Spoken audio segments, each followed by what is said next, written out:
Yes, bwana, huenda ikawa ama ipo hivyo. Binadamu wote tumeumbwa tofauti, pengine labda kwenye sita kuna mwingine anaiona tisa. Hivi ndivyo ambavyo tunaanza na Sport Collection International, kwa maana kimataifa. Mimi naitwa Yusuf Katalambula. Safari hii tunaungana na Diego Mashuhuri kukujuza yale mengi ya kimichezo, na moja kwa moja tuanze katika klabu ya Real Madrid. Nimeanza na pengine kwenye sita unaweza ukaiona tisa, kwa sababu mchezaji bora wa michuano ya kombe la dunia kwa maana Rodri, yeye bwana mara zote pia ameongea na marafiki zake, ndoto yake ni kucheza katika klabu ya Real Madrid. Huu ni kiungo ambao wengi tunaamini kila mtu anatamani kuwa naye, lakini kwa Don Perez yeye akili yake inamwaza tu Enzo Fernandez wa klabu ya Chelsea. Sasa ndo vile unayempenda kapendwa na mwingine, na mwingine anampenda mwingine, huyo mwingine anampenda na mwingine, na kadhalika. Sasa tuanze kwako Diego Mashuhuri.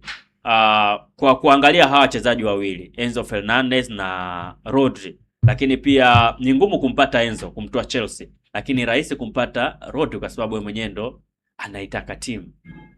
Perez imekuwa ni mtu ambao unamkubali sana, lakini hapa mtu kama Rodri kumvalia miwani, mbona kama anatuzingua hivi?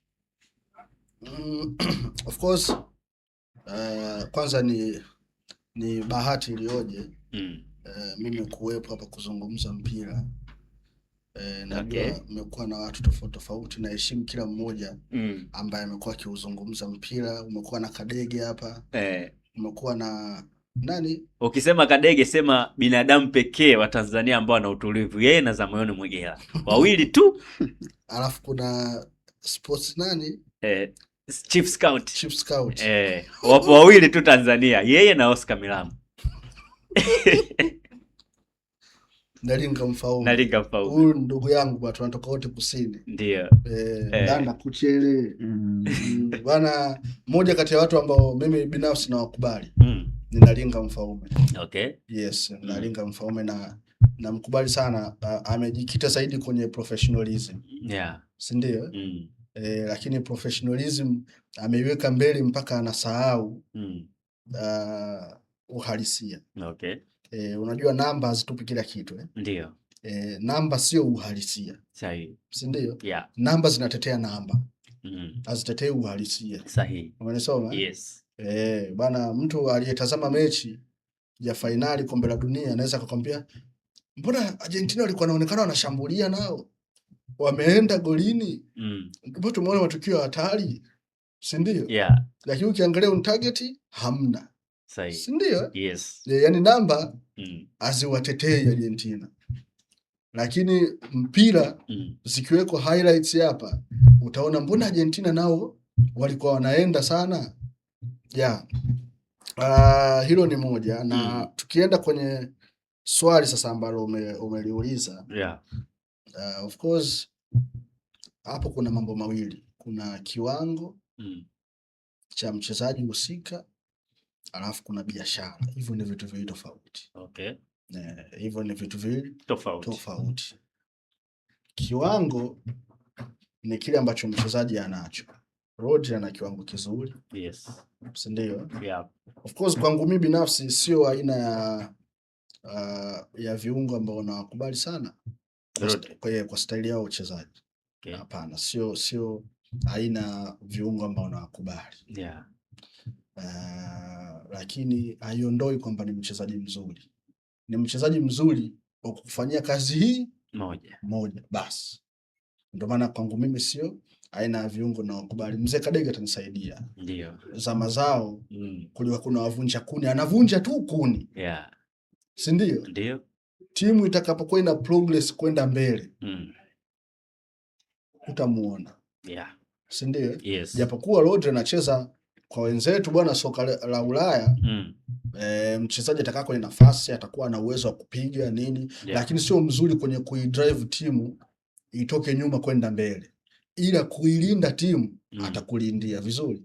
Lakini siku hizi hiyo kazi inafanywa. Okay. Ukiwa na mtu kama Chouameni anakulindia timu, anakupandishia timu mbele. Yeah. Umenisoma? Yes. Mtu kama Kamavinga yeye anakulindia timu. Sio mzuri kwenye kuipandisha timu mbele. Yes. Sawa sawa? Yep. Sasa mimi ukiniwekea Kamavinga na Rodri naondoka na Kamavinga.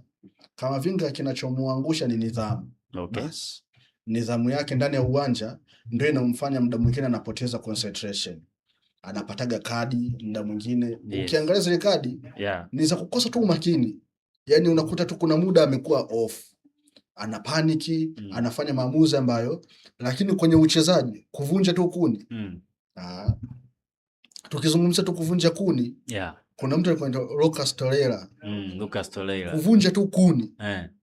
Lakini sio mzuri. Timu iko ina progress kwenda mbele, humuoni na sio mzuri. Okay. Lakini kuvunja tu kuni, anasafa ndani. Kafika kachapa kaondoka, kachapa kaondoka. Mzuri. Rodri ni mvunja kuni. Rodri ni mvunja kuni. Muangalie. Don Perez kumtaka Enzo yupo sahihi kuliko hao wote. Sio kwamba Perez anawahitaji. Ni wao wanahitaji zaidi Madrid. Yaani ni wao wana ndoto ya kwenda Madrid. Na anachokifanya Perez ndo nilikuwa nazungumzia kiwango kwanza. Alafu nije nizungumzie biashara. Biashara, okay? Huyo Perez kumbuka ndiye ambaye aliwahi kumfungia vioo Kylian Mbappe. Ndio. Kama unakumbuka. Nakumbuka. Alimkaushia kwamba sisi hatutoi hela kukununua. Sio kama mchezaji hana thamani, lakini alimuonyesha upande wa biashara ukoje.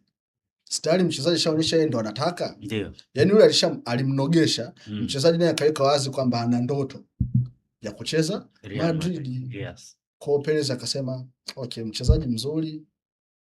Hapa tukikomaa, tukihitajiana watanipiga bei nyingi hawa timu waliopo.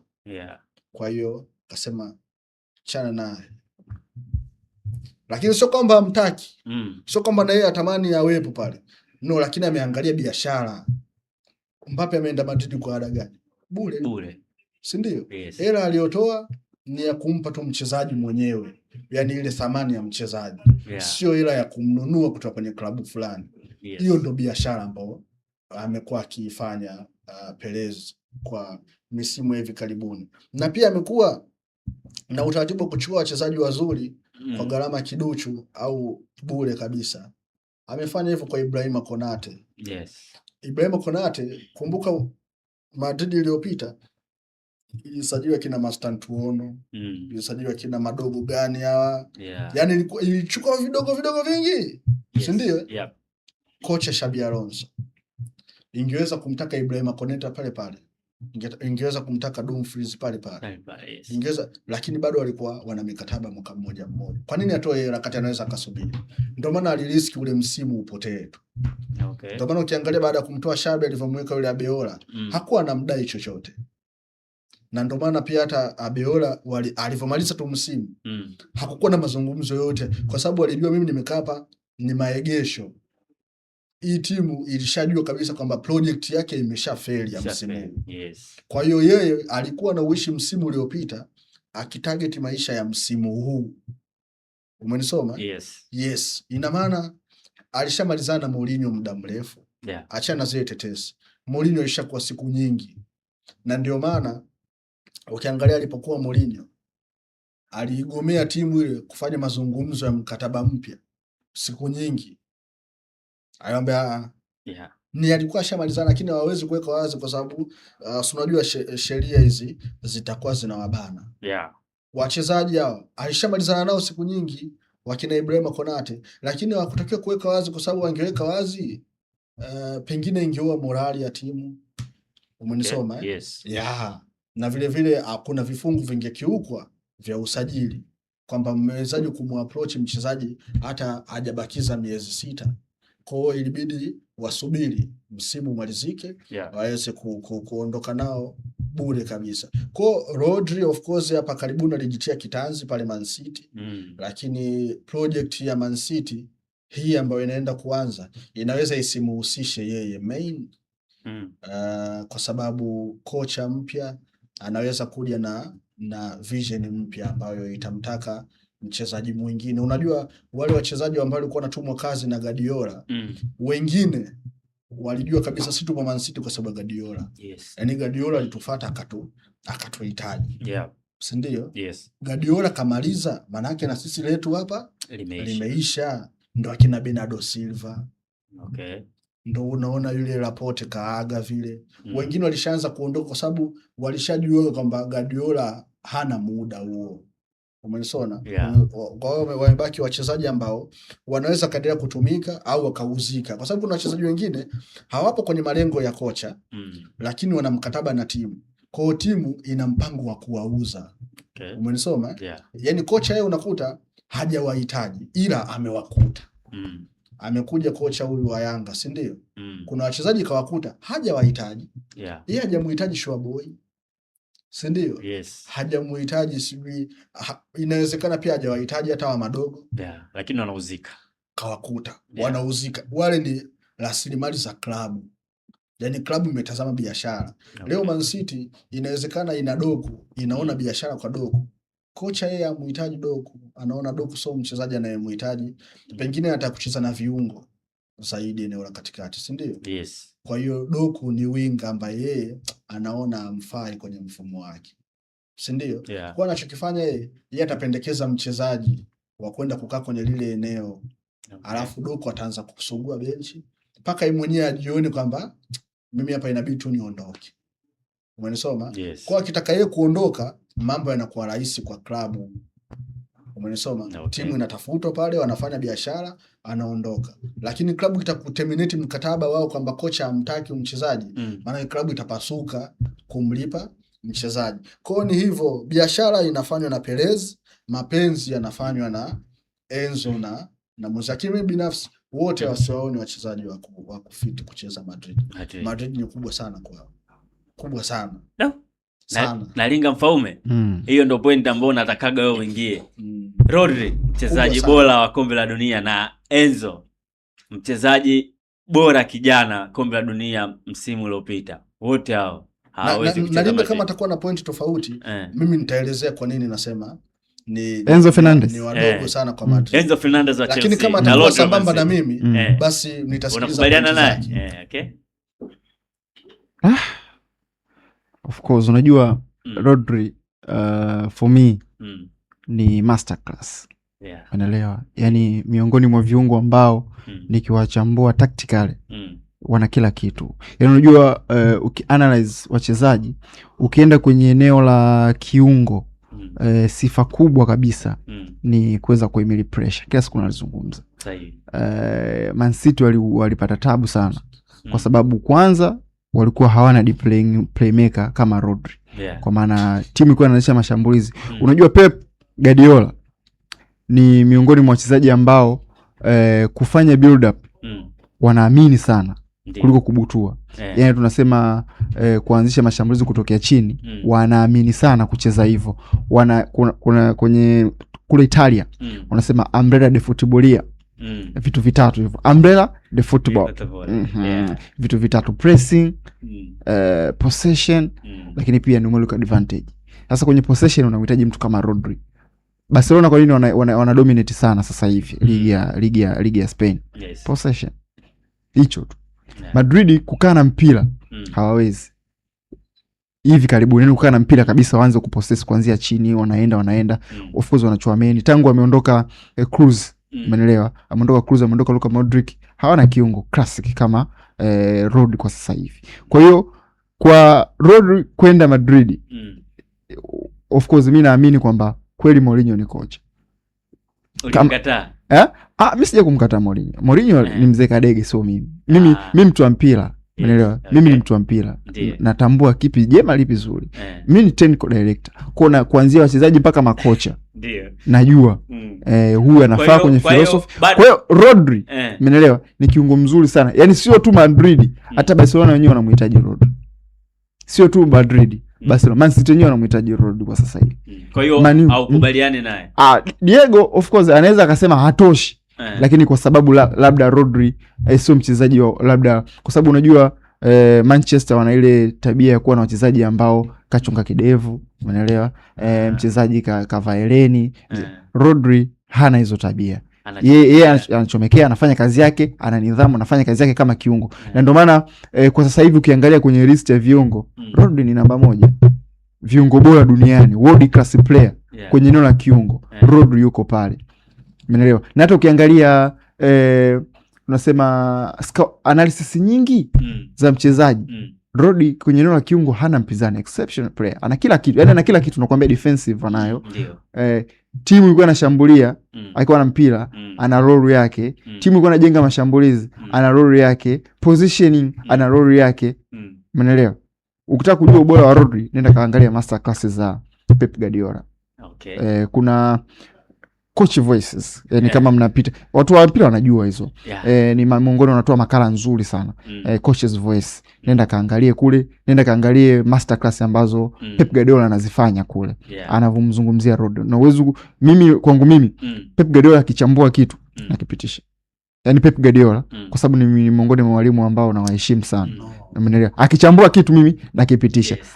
Ukitoka hapo kamtaja Enzo Fernandez. Enzo Fernandez of course yuko limited. Ni kiungo mzuri lakini yupo limited. Yuko limited sana. Umeelewa? Yani defensive yuko vizuri. Kwamba kunusa hatari yuko vizuri sana. Ni miongoni mwa wachezaji ambao ukiangalia kwenye EPL msimu uliopita wana interception nyingi na tackles nyingi. Enzo Fernandez. Umeelewa? Ni wachezaji ambao kwenye nenda sasa tunacheza, yes sisi ni watabe, twende tukacheze mpira. Enzo Fernandez anakufaa. Lakini timu kwenda mbele, Enzo yuko limited. Yani hana hiyo exceptionist ambayo watu wengi wanahitaji kama kiungo, wakati kama alivyokuwa Rodri, kwamba tukutegemea sasa wewe ndio boss kwenye eneo la kiungo ukafanya. Kwa hiyo akienda pale wakicheza pivot, Tchouameni for me siamini kama ni kiungo mzuri. Tchouameni anaaminiwa, siamini kama Vinga. Ni wachezaji ambao wana vipaji lakini impact ya kwenye mchezo hawana. Rodri impact anayo moja kwa moja, na ndio maana Man City ana makombe kibao. Umeelewa? Na pia experience yake. Tchouameni na Camavinga ni wachezaji ambao wana vipaji lakini experience yao ni ndogo. Ni ile umepeleka Madrid. Madrid walikuwa wana hiyo kalba. Ni wazee wa Galacticos. Fanya vizuri huko, ungae, uje pale. Lakini walivyochange, ndio maana nikasema tangu Perez anachaguliwa kuwa rais wa Real Madrid, nikadoubt, nikasema Madrid wanapotea, Madrid hawaelewi kwa sababu sera za rais kashapitwa na wakati. Umeelewa? Mpira sasa hivi, unajua mpira kila siku tunausoma sisi, mpira unakuwa mkubwa. Umeelewa? Yaani mpira unakuwa. Madrid wameng'ang'ana tu na Perez ni mzee, philosophy sera zake ni za kizee, miaka hiyo anazileta mpaka sasa hivi. Basi sawa, umekuja na hizo sera zako za Galacticos, bezi huko unaenda kuchukua wachezaji kina Adagula, kina nani. Mpira uhitaji hivyo. Nikupe mfano wa mwisho. Simba walileta hiyo kitu, wakapoteza ubingwa, ndio mpaka leo hajaupata ubingwa. Walienda kumchukua Duncan Nyoni, Peter Banda, waliwatoa kina Chama, wakatoa kina nani, wamewaleta, wana vipaji vizuri. Lakini nini ambacho kimesababisha wamekosa ubingwa mpaka leo? Ni ile walifanya move ndogo sana, wakaamini kwamba sisi tumedominate ligi, basi tu tukafanye usajili wonders, kwamba wameenda kwa mazoea. Ndo Madrid. Barcelona imewaka ile Barcelona. Kuipata tena Barcelona kwa sera za Perez. Sasa hivi wanaweza kuwa na kocha mzuri Jose, wachezaji wanaweza kuwa na wachezaji wazuri, lakini kwa sera za yule kiongozi Madrid imeisha. Diego mashuhuri, Rodri ni kiungo namba 1 duniani na timu yote anatakiwa kwenda na kuanza, lakini wao umemkataa katika klabu ya Real Madrid.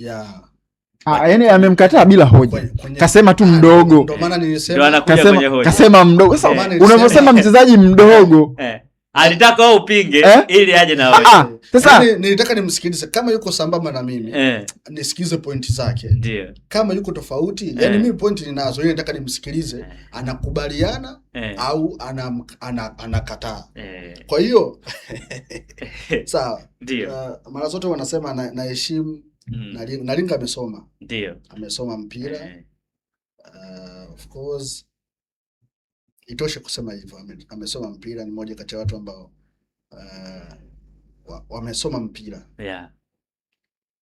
Wamesoma mpira. Yani wamepata masomo ya mpira. Ndio. Kwa nyakati fulani ambazo alikuwa anafanya hivyo. Si ndio? Ndio. Sasa kusoma mpira na kuwa na uelewa wa mpira ni vitu ambavyo kuna mtu anakuwa na uelewa wa mpira kabla ya kusoma. Kuna mtu anaenda kuwa na uelewa wa mpira baada ya kusoma. Nalinga amepata uelewa wa mpira baada ya kusoma. Of which ni kitu kizuri.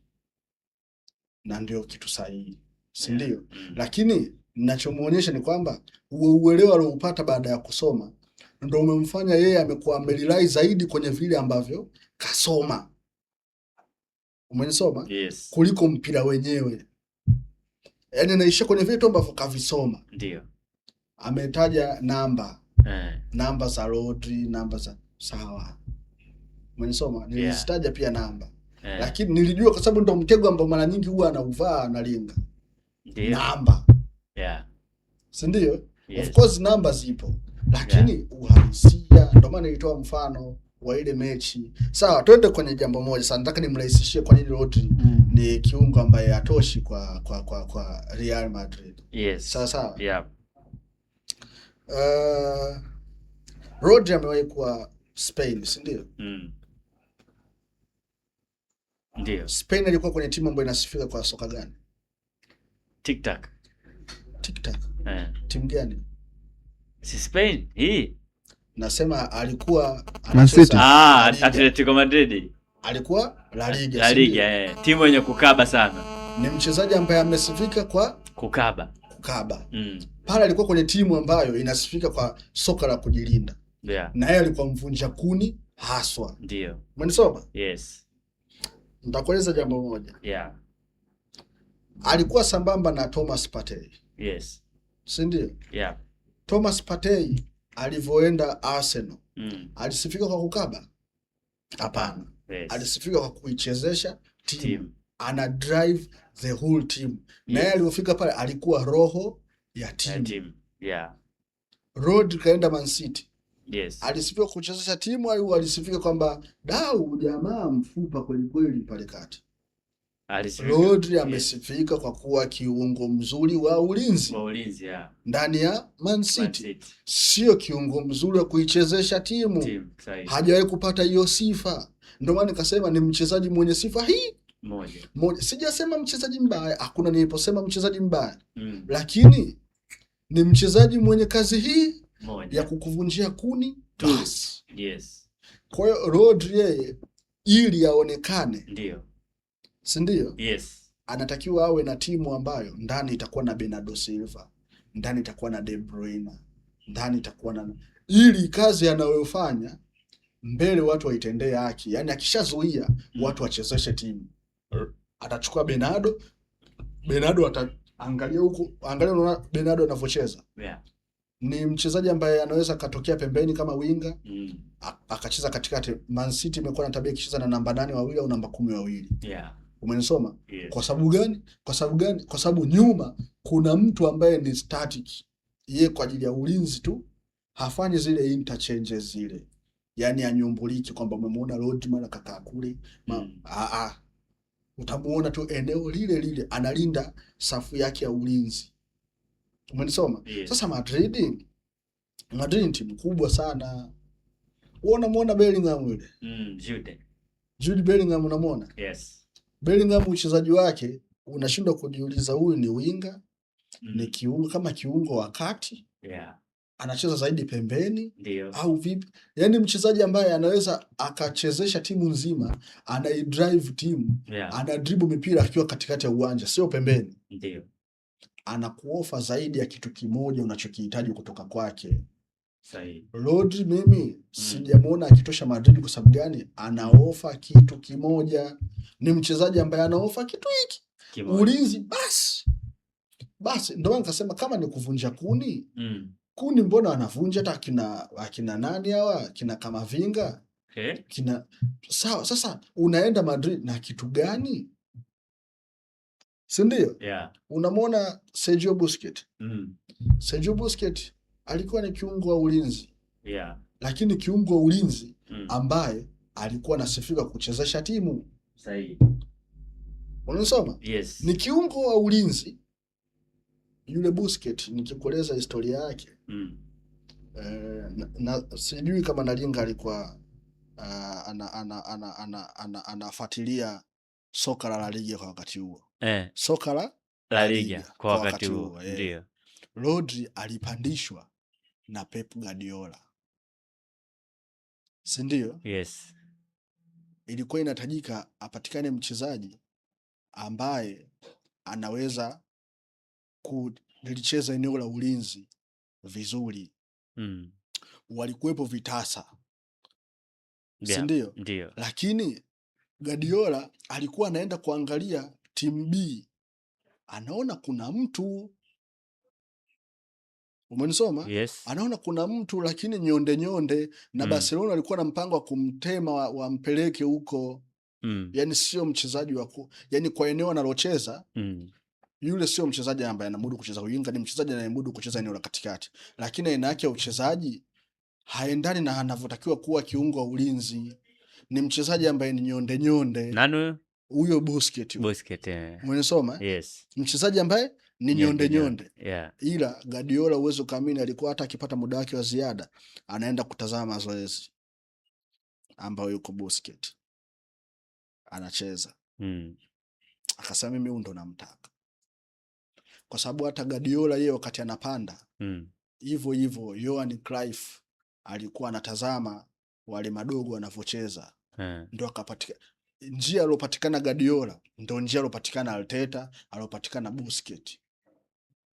Okay. Umenisoma? Yes. Nenda ka trace back history yao. Utaelewa. Na picha nyingi walionekana wapo wote. Yeah. Ni watu ambao Busquets kwa bwana mdogo. Sasa Guardiola alikuwa yeye Xavi. Umenisoma? Xavi bwana mdogo, alafu huyu nani huyu? Arteta. Bwana mdogo. Mkubwa wao kaka yao alikuwa Luis Enrique. Okay. Ndo walikuwa washikaji hivi wanacheza pamoja, Luis Guardiola. Wakina Arteta walikuwa mabwana wadogo hivi madogo. Umenisoma? Yes. Yeah. Sasa nitaka nikupitisha kwenye nini?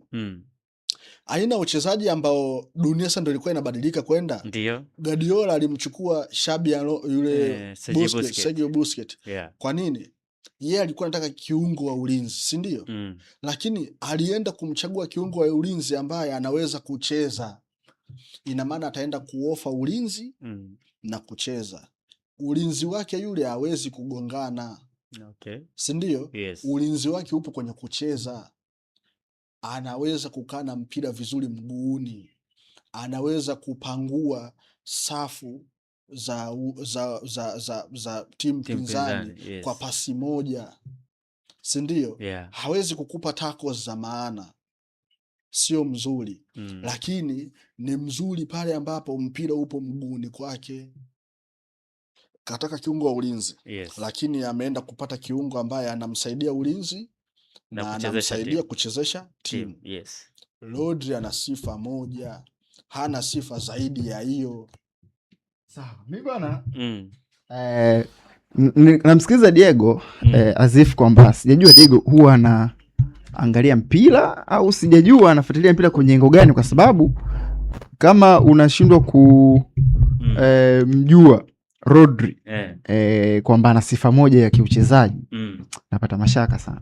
Nampa tu stacks akaangalie Man City wanakuwa na zile program zao wanaojigi wachezaji kwenye unazifuatilia wana kila mchezaji pale, kila mchezaji anamwangalia Guardiola kwa vile sio vitu vya kuangalia. Nisikilize sasa, yani unaangalia vitu vya kublend. Angalia sasa, mimi simwangalia Guardiola kwa sababu ya kublend, mimi naangalia uhalisia. Umeona yule Guardiola akafanya kitu. Sawa. Wewe ushakuona wachezaji wanaambiwa mzungumzie mchezaji fulani afu akaponda. Sasa anavyozungumziwa TLL kila mchezaji mimi umesikia nani Katalambola, mimi angalia huyu si anaangalia interview, mimi siangalia interview, mimi naangalia coach's voice. Kule unapata workshop, yani sio tu kwamba nini unapata workshop, umeelewa? Sio tu unaangalia interview mtu kablandiwa, no, kule unapata workshop. Kama ni kocha mzuri, hata makocha wakubwa wao wanafuatilia kule coach's voice. Wachambuzi wote tunawajua wewe ya Tanzania. Kule sometimes pia wanaenda kuchukua madini coach's voice. Kule sio unapata tu kusoma branding, kule unaenda kupata workshop kama coach, kama mtu wa mpira. Sasa Rodri ni mchezaji ambaye kwanza msimu tu uliopita Madrid alikuwa na Man City. Amepiga pasi nyingi kuliko mchezaji yoyote. Afu Diego anakuambia yeye ni mchezaji ambaye ana kazi moja tu kwamba defensive. Na pasi zake Rodri, umenielewa? Pasi za Rodri kwanza anasifika kwenye pasi za progression. Ndio. Umenielewa? Sasa ukishakuwa na mchezaji ambaye anakuwa na pasi za progression, huyu ni deep lane playmaker. Kwa maana gani? Yeye atakuwa anachezesha timu kutokea chini na kutafuta nafasi ya kuprogress kwenda mbele. Hizo pasi zote alizopiga, umeelewa? Pokea swali. Huyo aniache nizungumze. Mimi nimemwesha Diego. Haya maswali yote mimi ningeweza kumuuliza. Yale maswali yote yeye alikuwa anazungumza kwamba Rodri ni kiungo mmoja. Sasa kuchangia hapo anachokizungumza. Aendelea. Karibu. Si ndio? Hilo swali hili aendelee. Kama mtu anacheza Man City. Si ndio? Timu ambayo De Bruyne, Bernardo, De Bruyne msimu uliopita hakuwepo. Mimi nazungumzia msimu uliopita. Ukimtoa, mimi nilikuwa naizungumza Man City. Yaani hata ukimtoa yeye, si ndio? Unazungukwa au inatengenezwa timu ambayo staili yake ya uchezaji kwanza ni hiyo tic-tac. Halafu wewe ndio upo kwenye roho ya timu, eneo la katikati. Kipa Man City tu pasi anazopiga unakuta inazidi kiungo wa Newcastle. Pasi anazopiga kipa. Si unasoma? Yes. Hakuna. Takwimu zipo hapa. Uzuri anatoa takwimu kujinufaisha. Takwimu mimi ninazo. Kipa Newcastle na kiungo nani Guimaraes au tumwangalie nani? Nimetoa mfano. Guimaraes mashine. Ndio tumwangalie Guimaraes na kipa Man City nani ana pasi nyingi. Tukae kwenye uhalisia Diego. Nimemlisha kazungumza mwenyewe. Tuangazie uhalisia. Upo kwenye timu gani? Yaani tukianza kukusifia pasi, upo kwenye timu gani? Mbona yule Xavi Hernandez yule wa Barcelona yule na wakina Iniesta tuanze kusifia pasi wapo Barcelona. Kwani Barcelona wamepita wachezaji wangapi pale? Kwa nini wao wazungumzao kusana na pasi? Ngoja atumtoe Xavi sasa na Iniesta. Viungo wengine waliopita, viungo wengine walifuata mbona watuoni? Ukishakuwa kiungo ambaye unaweza kupiga pasi, utapiga tu no matter what. Kwa mfano, wao walikuwa na Guardiola. Amezungumzia tic-tac. Brighton master kabisa kwenye tic-tac. Kama unaangalia EPL vizuri, kama unaangalia vizuri, Brighton hapo vizuri. Brighton wanapiga huyu. Mimi na huyu mpira anaangalia wapi huyu mpira? Limebadilika wapi? Limebadilika. Brighton iliwahi kuwa hivyo. Ndio hiyo Brighton chini ya Desabre. Umeona? Desabre hata Leeds chini ya Masebe. Yaani unavyohitaji Brighton ni kama unasemea timu yenye hiyo philosophy. No, Desabre ndo alipeleka hilo soka. Na hata alipotoka pale alitegemewa huko anapoenda apeleke huo mpira, si ndio? Tottenham si ndio yuko Desabre sasa hivi, si ndio? Ndio. Na wao wanategemea watacheza ule mpira, sio kama Brighton ndo mpira wao. Kocha aliyeenda alipeleka ule mpira. Ndio maana nakwambia hiyo Barcelona inayohitaji akina Xavi kina nani, ilikuwa na nani? Ilikuwa na Guardiola. Wale kuwasifia kugonga pasi sio kawaida. Sasa nikwambie kitu. Timu tic-tac England sawa, kwa mfano hao wachezaji Arsenal ni tic-tac football. Umeelewa? Lakini mchezaji ambaye amepiga pasi nyingi ni Declan Rice. Umeelewa? Na ukiangalia kwenye ile chati, Rice sio nafasi ya 7. Umeelewa? Na wale wameweza kuwa mabingwa Arsenal. Kwa nini hajaweza kufikia kiwango cha Rodri kwenye kupiga pasi? Na wao mechi nyingi Arsenal, ukiachana na mechi ngumu, mechi nyingi wanacheza tic-tac. Chelsea tic-tac football. Angalia wanavyocheza Chelsea. Enzo Fernandez nani huyu bwana mdogo anaitwa Enzo, miongoni mwa wachezaji ambao piga pasi nyingi lakini hawajaweza kufika kiwango cha Rodri. Umeelewa? Kwa hiyo ukishakuwa na kipaji tu cha kupiga pasi, umeelewa? Ukishakuwa na kipaji cha kupiga pasi, for mimi naamini yani wewe ni mchezaji mzuri. Kwa hiyo hoja ya msingi, Rodri sio mchezaji tu kwamba alivyosema anakupa kitu kimoja. Rodri wewe mpe kwenye lengo akuchezeshe timu yako kutokea chini. Na ndo ilifika 2022-2023 kama alifuatilia ule msimu. Rodri ndo walikuwa walimpa jina kwamba ndo heartbeat ya Pep Guardiola kwenye mfumo wake. Kwa sababu yeye ndo alipiga pasi nyingi tangu EPL imeanza. Tangu EPL unaijua wewe mpaka ule msimu 2023-2022-2023 hakuna mchezaji amepiga pasi nyingi kama Rodri. Wakamwita wachambuzi tunasiti kama sisi mnaangalia mpira tu go kama sisi tukamwita jina ndo heartbeat ya nani ya Pep Guardiola. Nina kitu cha kumsaidia. Sasa mchezaji tangu ligi ya EPL imeanza anapiga pasi nyingi kuwahi kutokea. Leo hii anakuambia kwamba kwa sababu yuko Man City. Kwani Man City anapiga wachezaji wangapi? Guardiola hata huyo Xavi. Imebaki dakika moja twende story ambayo inafuata. Nina kitu cha kumsaidia. Hichi kitu kitamsaidia sana. Sio kitamsaidia. Unaelewa? Unajua Diego amekosa kitu kimoja. Amekosa theory. Umeelewa? Yani unajua unapokuwa kitu chochote unapoanza ukikosa theory utakwama mbele. Kwa mfano hapa kuna umeme hapa kwenye kuna wiring kama ujaenda darasani ukajua kwamba umeme ili utokee hapa kuna conductor kuna capacitor umeelewa, ikitokea shida hapa wewe utaanza kupapasia itachukua siku nzima kusolve, lakini alienda darasani akajua theory kwamba umeme ikitokea short cha kwanza theory yake nenda akaangalie labda line gani na ana ukikosa theory utazunguka wewe jambo la kusolve dakika moja utatumia dakika 50. Sawa. Ndo shida ya DM kwenye football. Huwa anataka niende anataka niende kina ambacho kina gani ambacho sio sawa kwa ajili yake. Tunaenda taratibu. Tuishie kwenye kurekebisha, tutende story nyingine. Ndio hapo ninapoenda kwenye mjadala utakuja tena kesho tena. Ndio hapo ninapoenda kwenye kurekebisha. Ndio. Kwa sababu kwanza mimi nazungumza mpira kwa watu ambao najua hivi sasa Mzee Kadege ananitazama na nisikiliza. Chauya. Si ndio? Kacheza kabumbu. Kuna watu ambao hawana uelewa. Hawana hizo tactical awareness. Hawana theory. Hawana. Nazungumza nao wanielewe. Unanielewa? Yes. Akitaka tuende tuzungumze mpira kwa misamiati migumu na kudigi inside. Tutakesha hapa. Okay. Sasa mimi sio mpira wa kubumba. Sio mpira wa kubumba huu wa kutoa vijiweni. Lakini vile vile nimemzungumza mchezaji ambaye wote sisi ni mashahidi. Mimi nimemzungumza mchezaji kama mchezaji. Mimi nimekuwa nikikwambia kuhusiana na uimara alionao Thomas Partey. Ndio. Ile ni individual quality. Ushakuona Partey mimi namsifia pasi? Hapana. Kwamba apigi. Alikuwa yeye sio roho ya timu. Kuna pasi gani ilikuwa inatoka nyuma inaenda mbele bila kupita kwenye mguu wa Partey? Yeye ndo alikuwa anaamua timu icheze vipi. Si ndio? Yes. Hiyo sasa sio sifa yake. Hiyo pasi sio sifa ya mchezaji. Umenisoma? Ndio maana niambie kitamsaidia hichi kitu. Tukimzungumzia Rodri, ukiniambia masuala ya pasi, sio sifa ya mchezaji, ni sifa ya timu. Timu, kocha ndiye ambaye anasema, jamani, sisi hakuna mpira utatoka nyuma bila kupita hapa. Huyo mchezaji lazima atapokea pasi, atatoa pasi. Kumbuka, yeye ndo yupo middle of the game. Kwa atapitishiwa mipira mingi kuliko mchezaji mwingine yoyote. Sahihi. Wengine watakuwa na receive pasi, watapiga cross, hivyo. Lakini kumbuka, walio mbele wakienda kupossess, wakiona pagumu hapapitiki, watarudisha mali kwake. Yeye atarudisha kwa kipa kupoza. Kipa kitakuipeleka mbele, ataileta kwake.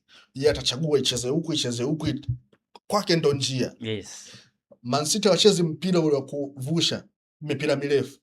Ina maana mpira kutoka kushoto ili uende kulia utapita kwake. Si ndio? Yes. Hiyo ni timu inamfanya mchezaji apate hiyo sifa. Sio sifa ya mchezaji quality yake. No, ile eneo hata angekaa Bitegeko, Mtasingwa. Ndio. Lile eneo hata kama akikaa nani huyu wa Mbeya huyu. Umenisoma? Andambwile. Si eneo ambao unasimama, mpira unatakiwa upite kwako. Utapita, pasi zitakuwa counted zimetoka kwako. Umenisoma? Yes. Lakini tunasahau kwamba huyu mchezaji sasa ana individual qualities gani? Okay. Ndio maana nikakwambia Rodri anasifika kwa nini? Bwana huyu jamani mvunja kuni. Ndio. Kweli. Declan Rice, mimi nitakupa mfano mmoja.